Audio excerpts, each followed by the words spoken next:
how the Green Party can work at democratizing the electoral process.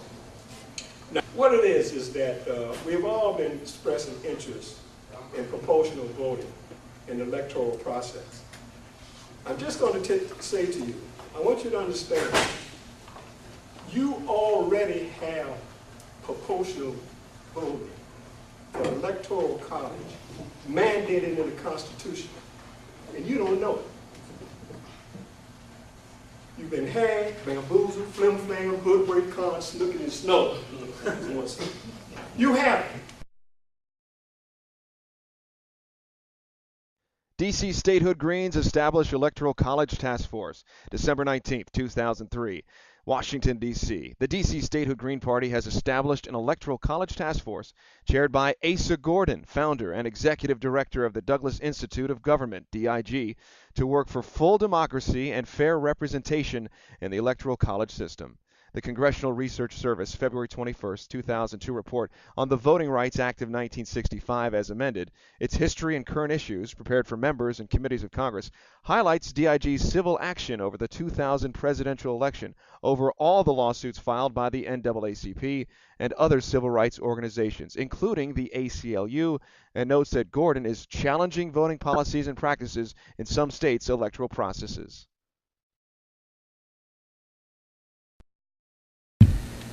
So that second half of the 14th Amendment, what is up with that? We shouldn't be still fighting for that. That should already be won. And I know you've all talked to Asa for an hour and a half. And he's going to keep on talking, and we're going to talk for him, and we're going to stick up for this thing because that's baloney.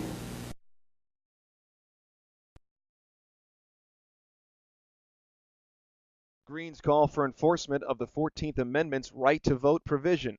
October 18, 2004, Washington, D.C. The Green Party calls on the U.S. government to enforce Section 2 of the 14th Amendment to the Constitution. The Green Party demands that apportionment of electoral college votes reflect the actual votes within states. The Green Party holds that awarding electoral college votes on a winner-take-all basis constitutes an unconstitutional abridgment of the right of all American citizens to have their votes counted, effectively disenfranchising them and violating Section 2 of the 14th Amendment.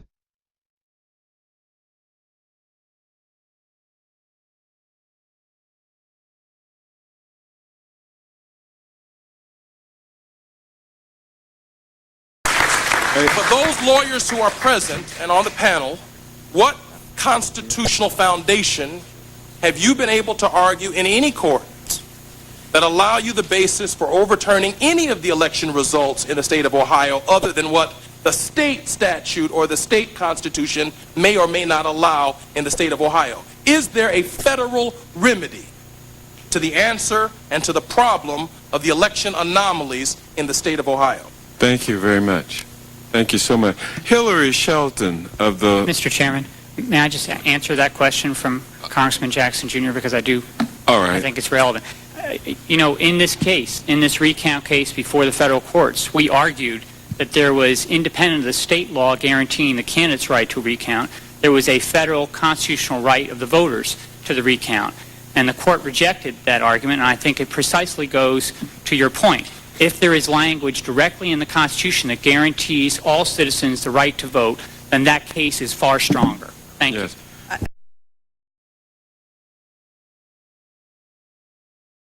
And I'd recognize the first gentleman standing at the microphone. Thank you, Congressman, and thank you for having us here today. My name is David Lytle. I run a federal PAC called the Committee to Redefeat the President. It held the protests at the White House twice in November, and we are having another protest Saturday, and we invite all of the members to come and speak to the people directly at Lafayette Park in front of the White House at noon on Saturday. I have a copy here of the Owner's Manual, the Constitution of the United States, and my question to you, Congressman, is why do we not use the remedy that is written into the Constitution to be used in cases of vote suppression? Let me simply read it to you. When the right to vote at any election for the choice of electors for President and Vice President of the United States, representatives in Congress, the executive and judicial officers of a state, or the members of the legislature thereof, is denied to any of the male inhabitants of such state being 21 years of age and citizens of the United States, or in any way abridged, except for participation in rebellion or other crime, the basis of representation therein shall be reduced in the proportion which the number of such male citizens shall bear to the whole number of male citizens 21 years of age in such state. This is what we have to work with today. Why don't we use this? For John.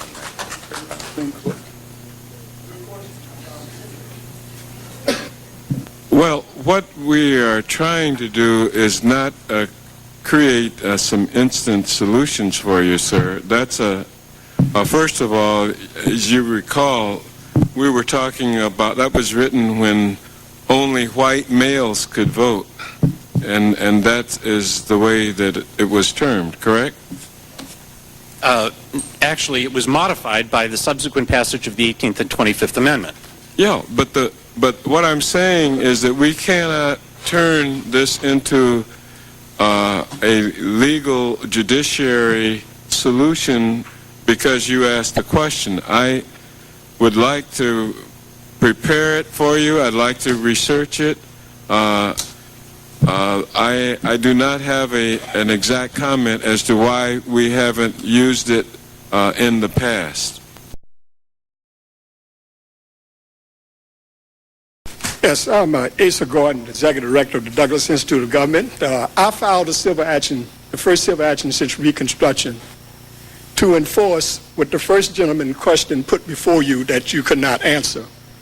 That civil action was highlighted in a congressional report over all of the civil actions filed by all of the lawyers in this room. But could you make sure that we get the benefit of this historic lawsuit to your members so that we can take it into consideration? It has been submitted to your counsel there, Michelle Johnson, and she said she would put it in congressional record.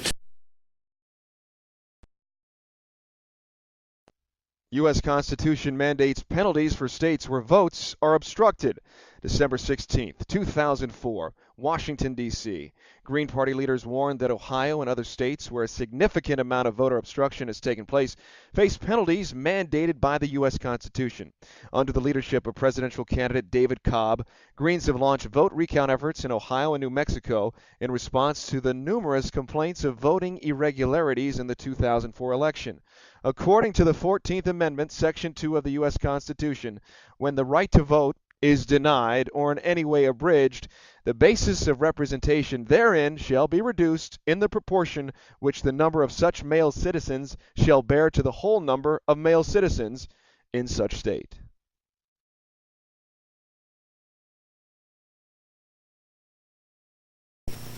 There are 15 red states in which there is no statute in state law that requires that the candidate that wins the popular vote is accorded all of the presidential electors. They are just doing it by tradition. If the Democrats, presidential electors, cast their vote in the percentage that they receive in their state, there is no state statute that declares that you cannot do so. You can win the election legally by simple asking the Democrats. This is the most amazing proposition that's ever been brought forward by a non-lawyer, and it will, if it is accurate, it could change the whole outcome of the voting process in the United States, and we'll take that under consideration. I will put it without eagerly embrace your suggestions.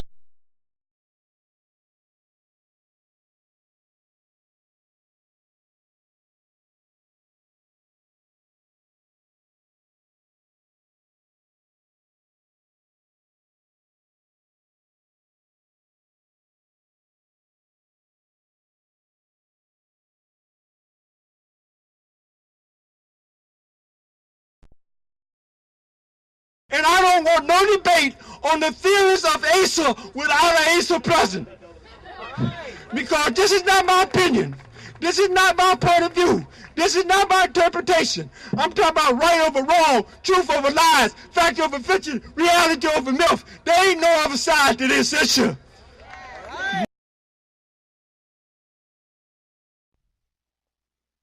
Greens push for real electoral reforms at Carter-Baker hearings June 30th.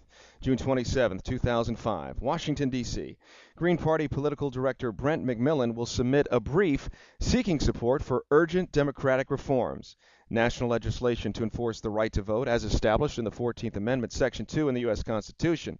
Such legislation would override the Supreme Court's claim in Bush v. Gore 2000 that no guaranteed right to vote exists in national elections. Such legislation would be analogous to the 1964 Civil Rights Act, which enforces Section 1 of the 14th Amendment, guaranteeing equal protection under the law. Some congressmen favor a proposed voting rights amendment, but a constitutional amendment is unwarranted and would be difficult to pass, requiring ratification by 2/3 of the states. Section 2 already guarantees every adult citizen's right to vote, since this section punishes states for denying this right to any group of voters. An act of Congress enforcing Section 2 could be passed with a simple majority and immediately implemented. Public officials have not responded to citizens' pleas for enforcement of Section 2. During the December 8, 2004 forum on voting irregularities in Ohio in the national election, Representative Conyers, when asked why the voting rights remedy in Section 2 had never been applied, declared, "I do not have an exact comment as to why we haven't used it in the past." Informed by Asa Gordon of his civil action to enforce Section 2, Representative Conyers asked Mr. Gordon to make sure that we get the benefit of this historic lawsuit to our members so that we may take it under consideration.